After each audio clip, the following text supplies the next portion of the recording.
Where do I cut my bonsai?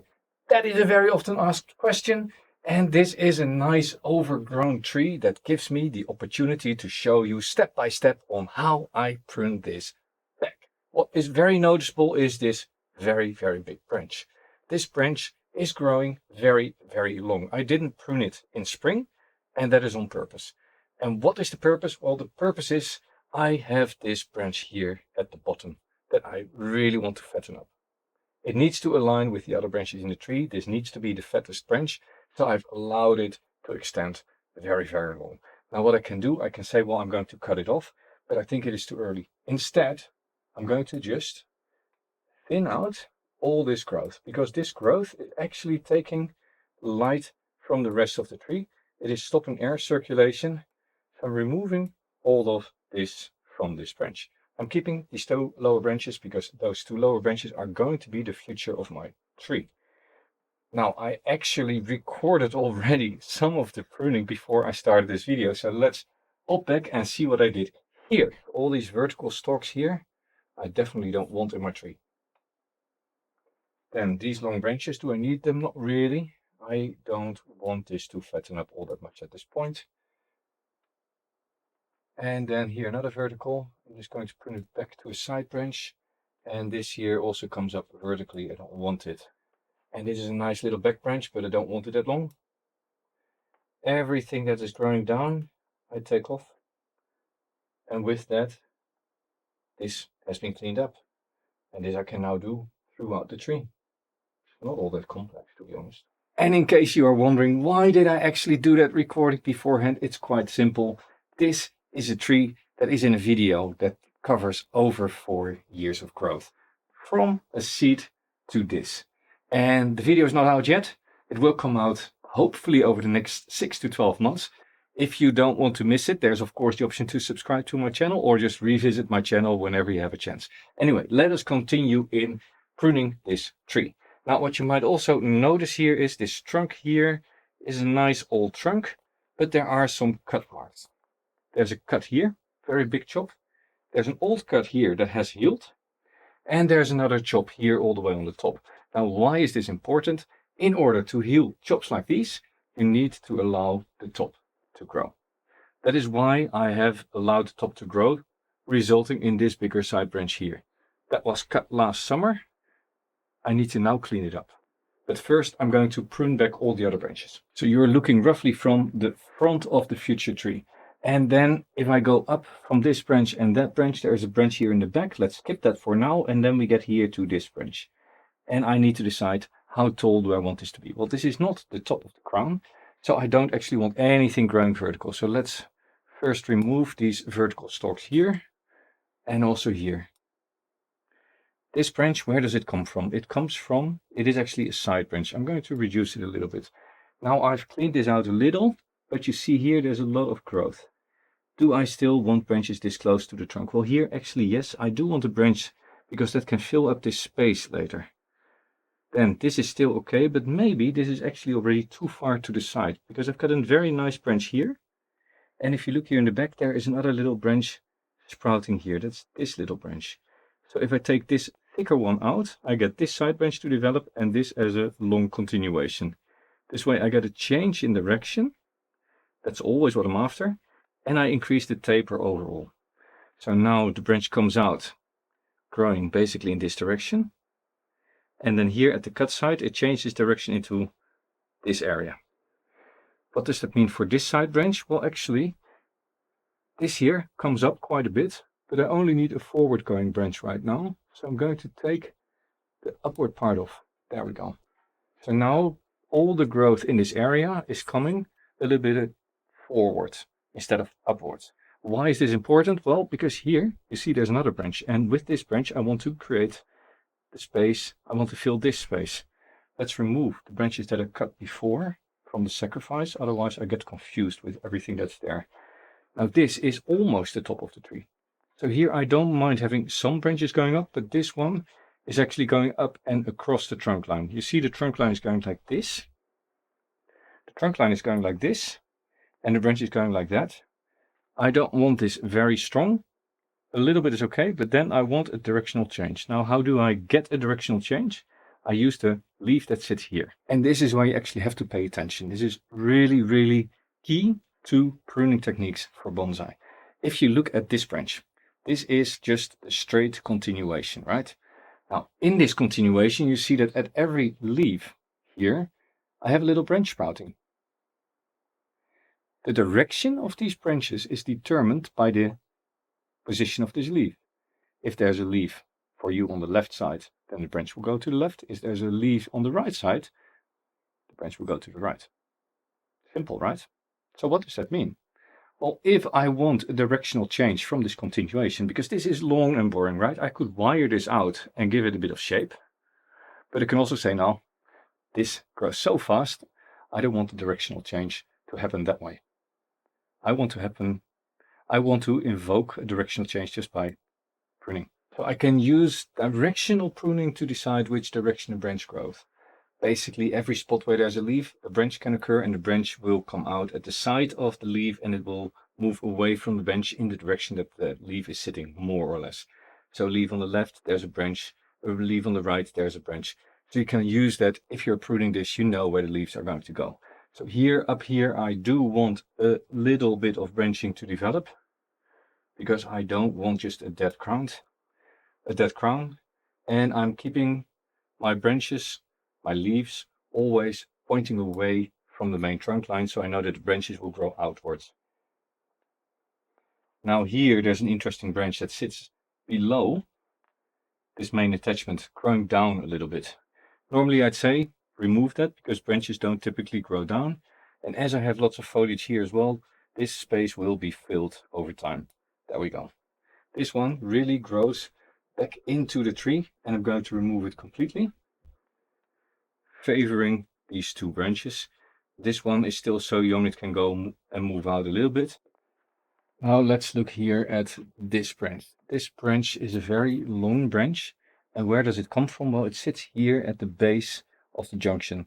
So I don't want this to fatten up, but fortunately there's a little side branch here and here, so I can just reduce this significantly. And if you can tell, here's a little side branch. I'm just going to clip right above it. Then this long extending branch is gone. And there's a tiny little side branch here as well. There as well, that I'm going to keep. Now here in the back, you see this little branch. This is an awkward spot, it seems. But that is just because this cut here has not been cleaned out properly. Now it is a little bit hard to show. Let me get the camera in a different angle, because I don't think this is good enough. Now you can tell here, there's a cut made last summer. And further down below, right there, is a cut made 2 years ago. Now I'm just going to go in with a fairly large concave cutter. This is actually maybe an overkill for this branch, but let me try and see what I can get in. And I go in and I just cut it at an angle flush with the main trunk. There we go. This provides all the opportunity for the tree to start growing over this region. Now you see I've done a bit of damage, so the cutter was a little bit crude for this, but I think this is still strong enough to grow. I have cut paste putty here, and this was produced by Notion Bonsai. It's very soft, very sticky. As always, cut paste sticks to your hands more than to the tree, so make sure that you make your fingers moist before applying it, and that way it goes onto the tree instead of onto your fingers. Now what does cut paste do? Who can tell me? No, it doesn't protect from infection. It actually makes sure that the cambium, the layer of cells between the bark and the wood that is actively growing, doesn't dry out. That means that your wound doesn't dry in. Saves a few millimeters of healing. Not a big difference if you are working on massive trees, but on small trees like these, a few millimeters can help. It means that the cambium is right at the edge, start multiplying, creating callus. The callus starts growing over the wound, and that is what actually heals the wound. And that's actually what you see in these tiny little cuts here. You see the bark slowly from the outside growing over. That I want to speed up. And that's why I use cut paste on wounds, well, anything bigger than a few millimeters, to be honest, if I think about it. But yeah, personal opinions, for me it works. Then, let's continue pruning here. Now that this little stump here is gone, this branch is no longer in an awkward position. It actually makes for a very nice continuation or a little start of a branching on the top. And that's actually where I'm at. I'm at the point where all the branches start to grow away and the trunk starts to disappear in the branches. So what I'm aiming for here is I want at least 2 or maybe 3 side branches. Now I've got 3 here. One goes this direction, one goes that direction, and this is almost opposite. So I'm going to cut the one on the right off. I'm going to leave the left one in. See if I can do that without killing everything. There we go. This branch, here you already see, this is where I cut earlier in spring. I really don't want this to grow any bigger. So here also, I'm just taking off all this long growth. Just like that. And then we go and turn it around and we have this whip. Well, where does this whip come from? This whip also originates here from the base from this trunk line extension. So this is also going to aid in building this top branch structure. So I'm also here going to leave a few side branches and then clip it off. So now I've got this whole whirl of branches that grow outward. So now I've got the top part of the crown and I hope that a few more branches come into this area, but I don't need them. Then I have here another long whip that I really don't want. This grows upwards too much, so I'll make it short. I do keep branches here in the higher canopy regions because I do want lots of branching here forming the top. And this is actually fat enough for this position. So also here I'm just going to leave 1, 2, 3 buds and then I'll just cut it off. We're getting close now to prune 3, to be honest. You see how this is starting to take shape? This I said I was going to leave on as a sacrifice. These are going to be the side branches here in this lower area. This is now all quite long in comparison to the top, so I have to look again at this area. I could in fact just reduce this to the next side branch, which sits right there. So what we have here is one branch, very long. I don't want it long because I'm quite far up in the tree. This branch is the size that I want up here because it will fatten up as it grows. So here I'm going to look at the leaves again. This is a very short one, there's another short one, and this one is getting quite strong. So I'll leave 2 or 3 buds in place and then I'll go for the first one that points outward. That's this one. This is quite long now, so I'm also going to reduce it. And again, I'm taking a leaf that points outward and I'm clipping just above it. This triggers about here to grow outward. This, I'm just for the sake of argument going to reduce a little bit. And then this branch pad is also almost done. Here there's another one. Let's take a bud that sits for you on the left, this one. Because then I get a side branch growing in that direction. There we go. Pop.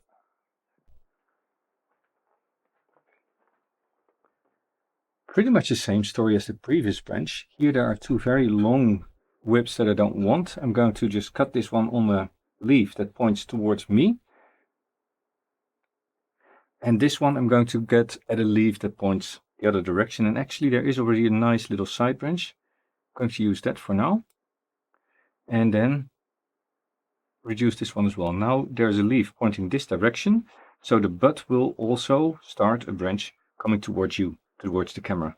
And that's almost exactly away from the trunk. That's what I'm always aiming for, growing away from the trunk. So here, this little branchlet, I can reduce this a little bit, but I don't really have to. But just for the sake of demo, okay. Here, this little side branch I said I was going to use later on, but it doesn't need to grow. So I'm just taking it off, keeping a few leaves here. And now I would say this is really getting close towards being nice and pruned. Then later on, when I plant this up, it's of course the question, what is going to be my front? And I've always operated on the basis that I want the bigger cuts in the back of the tree. So this is going to be the front of the tree. Does that look okay? So this is a tiny little bonsai, just pruned it back. And yeah, nothing to be scared about. Just a matter of going along, looking at the tree, making a few informed decisions.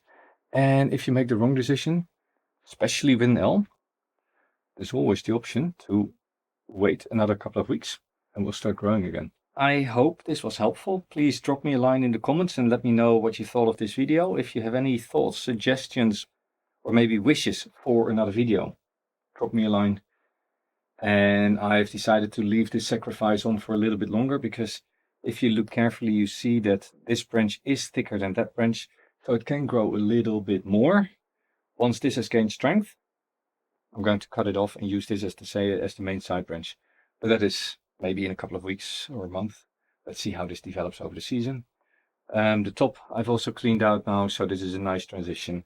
This is now all set up for the rest of the development, which is going to be a lot slower than the initial stages. No more long branches, no more big cuts. This is the last big cut that I'm making. And besides that, it's all slow development from here onwards. If you haven't subscribed yet, this is the last moment to do so, and otherwise you might miss my next video coming out. But maybe you don't want to see the next video that I bring out. And with that, this little tree is done, can go back into the garden. I guess with that, I've reached the end of this video. And I might as well publish the whole process on how I went from growing this actually from seed. This was Jelle, growing bonsai. See you next time.